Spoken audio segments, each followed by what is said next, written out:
Hello, I'm Tebow, and I am going to do a quick tutorial on how I go about setting up Synth Riders maps. I'm going to start from the very beginning and stop as soon as I'm ready to start mapping, so all I have is just an idea of what I want to map. Hopefully this can help new mappers who don't really know how to start, because it can be kind of confusing if you don't really know what you're doing. So big credits to What the Shark. She showed me this process and it's been really helpful. It's been a lifesaver, honestly, so big credits to her. Starting out, there's only two programs that you'll need. So the first one is going to be Audacity, and this is just a simple audio editing program. It's very powerful, honestly, and it's free.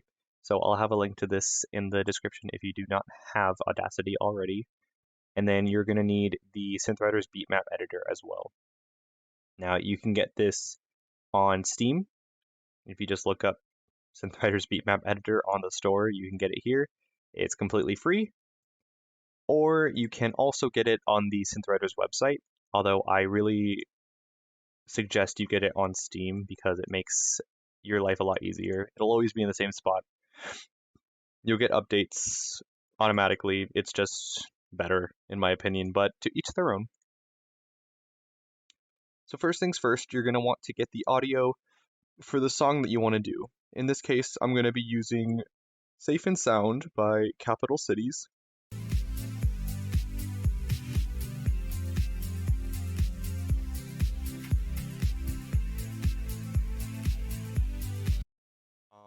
This is just what I'm going to do for this tutorial, but this guide will apply to any song that you want to map.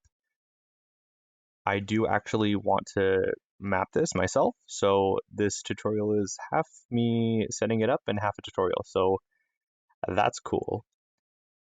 So what you're going to want to do next is download the song, but I do suggest you try to find a really high quality sound file of the song that you want to do. In most cases, that involves buying it. But if you're not that type of person and you don't really care about that, then just use a standard YouTube to MP3 ripper and you should be fine. So I have my audio file right here, Safe and Sound. This is just an MP3. And at this point, I'm ready to start working in Audacity. So you can open up Audacity. I already have it open right here. And you can drag and drop your song into Audacity. It's going to load it up. It's going to load the waveform up. So this is the entire song right here, this little jumble of blue. So if you click on this little magnifying glass, you can zoom in. And if you drag all the way to the very beginning, you can see, you zoom in a little bit more. Oh, that's way too far. Oh my gosh. Zoom in a little bit more, you can see that there is a very little amount of empty space right here. Now, whenever you get anything from YouTube, or sometimes when you download it from other places, there'll be this empty space. And so this is really bad. We don't want this. So if you take this little tool right here, this selection tool, looks like a little eye, you can click on the very beginning of the waveform. Like, ooh, that's too far in. More like that. Okay. And then you just click and hold and drag like that. So now all of the empty space is selected, and you can go ahead and hit delete. And that'll get rid of it. So if you zoom out using the magnifying glass and then hitting the right click instead of left click, and you play the song,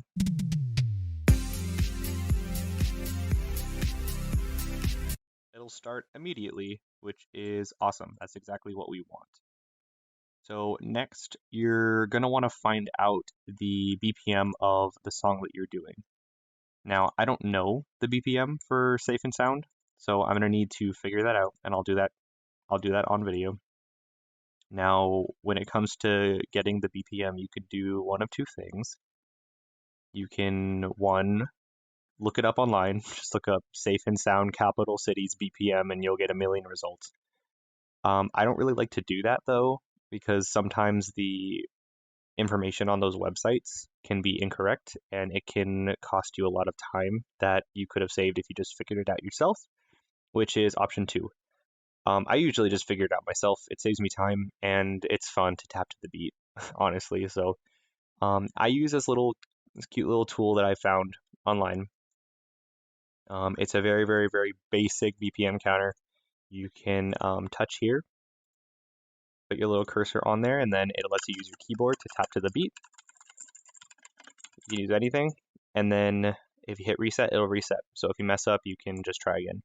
Now, what I usually do is I continue tapping until 30 seconds to a minute. So in this little window right here, that's usually the point in time in which the BPM will make itself obvious.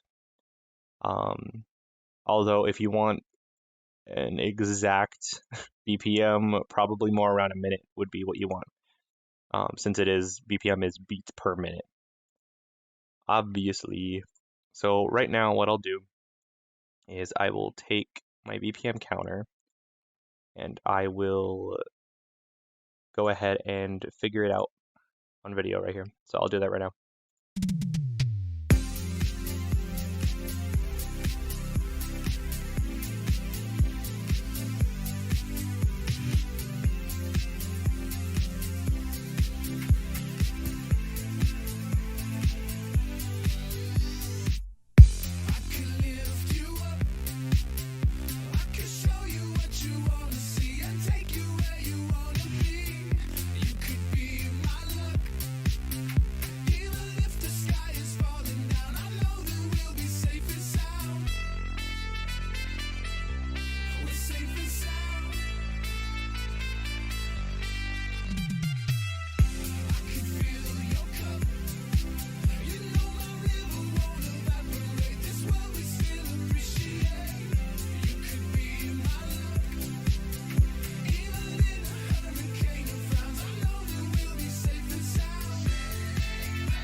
I did that for longer than I normally would, just so for the sake of the video, just do it the entire minute. So the average BPM fluctuated a lot, but it basically stayed at 118 the entire time because the program just rounds up or rounds down nearest whole. So we'll go with 118 as the probable BPM for safe and sound. So now that we know that, we can start doing more Audacity work. It's not too much more work, but it can be a little tricky at first. But I will walk you through it. So what you're going to want to do is you're going to want to hit generate, or not generate, you're going to want to hit tracks. So hit tracks, add new, and then mono track. Don't hit anything else, just hit mono track. That'll make a single track. Whereas if you hit stereo, it'll make two, and so on and so on. So you have this single track here. You're going to want to make sure you hit this little button right here while you click on the second track and then click that button. It'll make your cursor go to the very beginning of the new mono track. And that's what you want. You want it to be at the beginning, because what you're going to do next takes where your cursor position is as the starting point. So if it's somewhere over here, it'll just mess with everything. So you want to make sure it's at the very beginning. So hit that button. And then now you're going to want to hit generate rhythm track. So with the rhythm track, oh, it's already 118. That's lucky.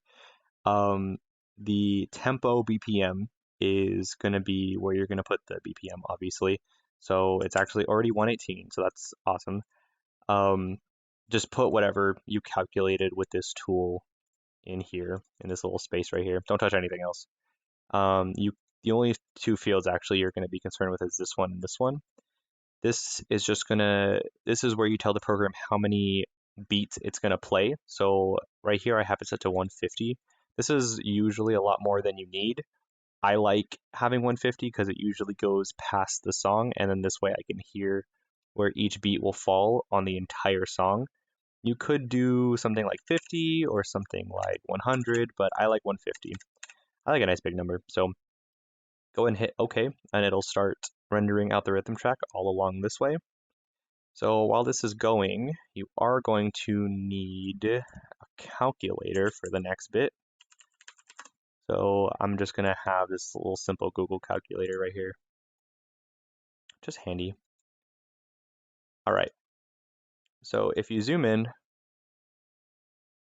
you can see that we have our beats. It's basically a little metronome that the program has rendered out for us. So we can go ahead and hit play and see how the beats line up with the music without any editing work done.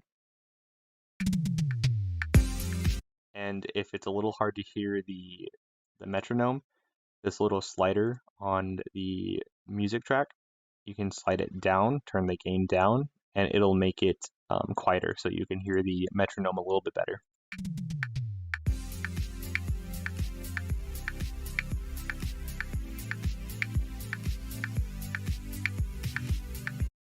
Yeah, that's not lined up at all. It's really painful to hear. So in order to fix this, because this will happen for 99% of the maps that you try making, you can go ahead and find the position of the first beat of the song. So these are beats of the song, but it's a little hard to figure out what one is like a major beat. So right here, this is a good mark, or this is a good spot in the song to figure out where or how to align the rhythm track. So zoom in a bit. You can use your arrow keys left and right to adjust the cursor position. Adjust it to be right at the very beginning of the drum, and look at the audio position, which is right here. So the audio position right for the first beat is 1.143 seconds in. So if you go to your calculator, you can do 1.143. Oh, come on, 1.143. All right. And then you can subtract it from this, the next beat after. So these two are closest, but you're going to be adding time to this track, so you can't make this line up. You can't make this first beat line up with this beat on the rhythm track. You can only make it line up on the next beat. So for this one, if you used your keys to adjust the position, this is 1.525 seconds in. So then you'll just find the difference between these two beats.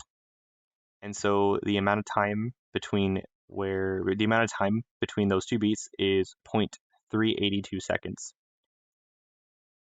And that is not good. So in order to fix that, you need to click on the main song audio track, click on it, and then click this skip to start button again, take you to the very start. Then you're going to want to hit generate and then silence.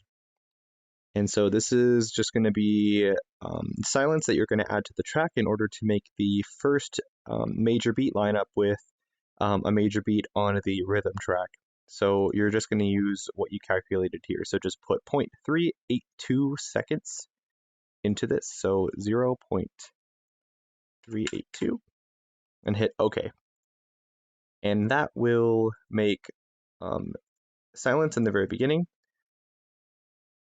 And so now, if you zoom out, go to the very beginning of the track, and then hit play,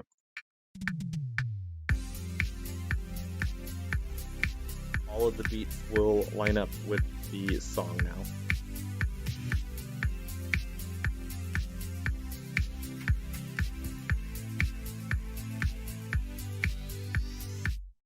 Sounds amazing! What's a good idea to do is sometimes songs can have a fluctuating BPM, which honestly is a really big pain to deal with. So it's good to figure that out before you even start mapping anything, because then that can just ruin your whole day. So what you can do to just check is just click at a random point in the middle of the song and hit play, and if it still matches, it's good.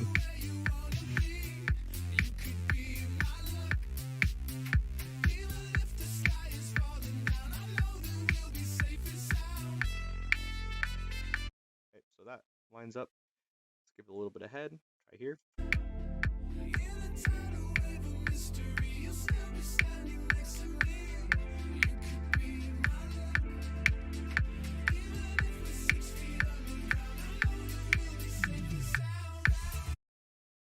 little bit ahead. Try this. I can show you what you wanna see and take you where you wanna be. You could be my luck, even if the sky is. All right, lines up. And then try one more at the very end.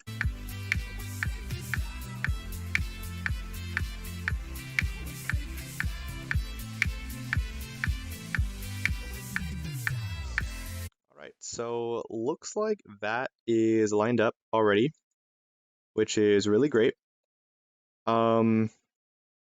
What you're going to want to do next now is you're going to want to add silence to the beginning of the track with the spacing and lining up work you just did in mind.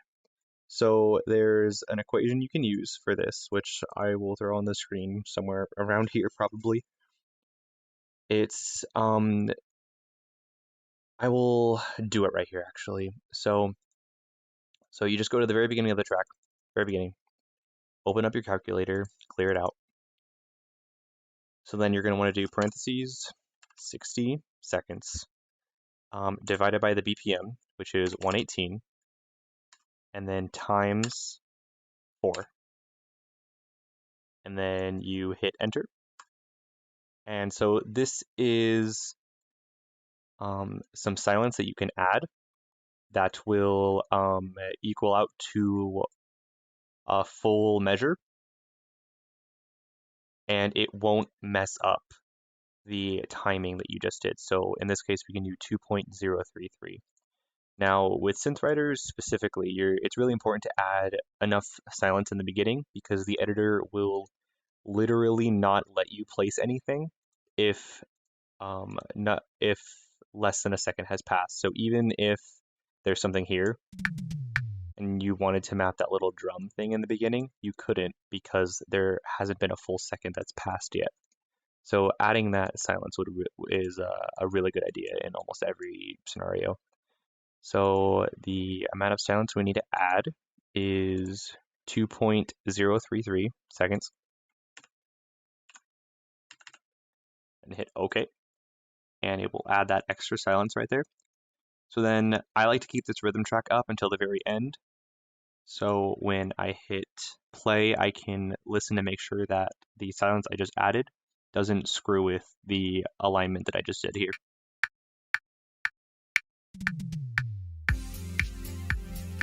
All right, sounds pretty good. You can listen in the middle. Listen here.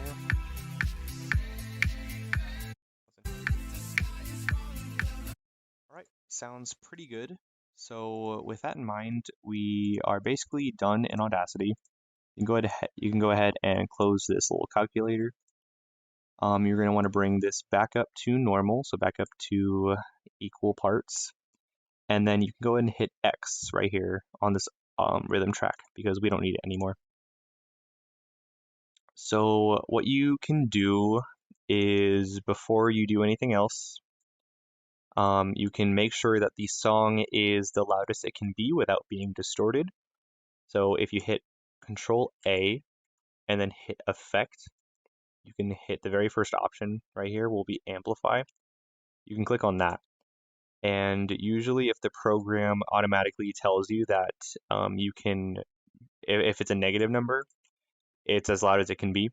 But if the program automatically came up with like a 2, like this, you can hit OK and it'll turn it up and it won't distort the audio. It's just really good to make sure that the song is as loud as it can be in the game, because if it's quiet, it's not very fun, I don't think. But if it comes up with a negative number, you can just do what I did, just exit out, and you're basically done in Audacity now. So you can go to File, Export. You can do either a WAV or an OGG, but I usually do an OGG. It saves space. So just go ahead, I'll save to my desktop, hit save, and then hit OK. And it will export my audio for me. So at this point, you're almost ready to start mapping. What would be a good idea now at this point in time is to get your cover ready. So I'll just go ahead and minimize that for now. Is to get your cover for the map ready. So actually, which one is my, this is my OGG. Okay, so we don't need this MP3. This is what you're going to want to use. This is your audio file that has all of the alignment done, all of the silence in the beginning. It's perfect and ready for mapping. You can go on Google probably and get your cover. Just look up whatever album cover song you want. The maximum size that the Synth Riders Beatmap editor allows for covers is 500 by 500 pixels. So do keep that in mind. Anything smaller, it might look a little distorted, although this was the only one I could find. It might look a little distorted, but that's okay. So now what you can do, you can open up the Beatmap editor and hit edit mode, new Beatmap. So here, oh, that already has artwork from something I did beforehand. So you can do artist name, capital, what the heck, capital, Jesus. Can I spell? Capital cities. And then song name is Safe and Sound. Mapper name, just put your name here, so Tebow. Track, you're gonna go ahead and hit this magnifying glass and hit Safe and Sound right here. And it'll import. And then for the artwork, hit this little replace button. Right here, I have one name, it's already covered. All right, so now you can go ahead and hit start. And so there's just a little bit of work, like 2 steps you need to do before you're ready to start officially mapping. So for this BPM right here, you're going to want to put the BPM of the song that you found earlier. So in this case, it is 118. So usually what you'd have to do, if you didn't follow my tutorial, you'd probably start worrying about how to do this start offset work. But because we did all that extra work in Audacity, we don't have to worry about this. It's already aligned and it's ready to be mapped. So if you hit this little metronome thing, I'll say metronome on, you can press play and it will already be lined up in the editor. Actually, what I'll do is I'll turn it off and then I will just put some notes down. And then I'll probably copy and paste it so this way it can go a little bit farther.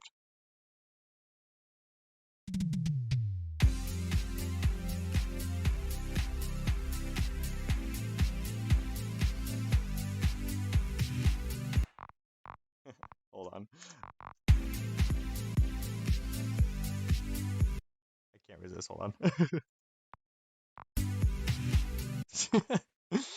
on. So yeah, just make sure that you are aware that the difficulty does start on easy. So you make sure that you click on the correct difficulty. You can watch a mapping tutorial done by someone else that can explain this further for you, but this is mainly just intended to be the general overview on how to set up a map in the most efficient way possible, in my opinion, and in the most correct way. Using this method, your maps will always be on time, I would say. Not like even in almost always. They will always be on time, and it will never be an issue. So, yeah, if you have any questions about how to do this, if you need some more help, there's plenty of people in the Discord who can help you. There's some prominent mappers in the community. Just go ahead and feel free to DM any one of them. You can also DM me. I don't mind. Don't be scared of anyone here. So just go ahead, do that if you need to. But other than that, hopefully this helped. And thank you for watching.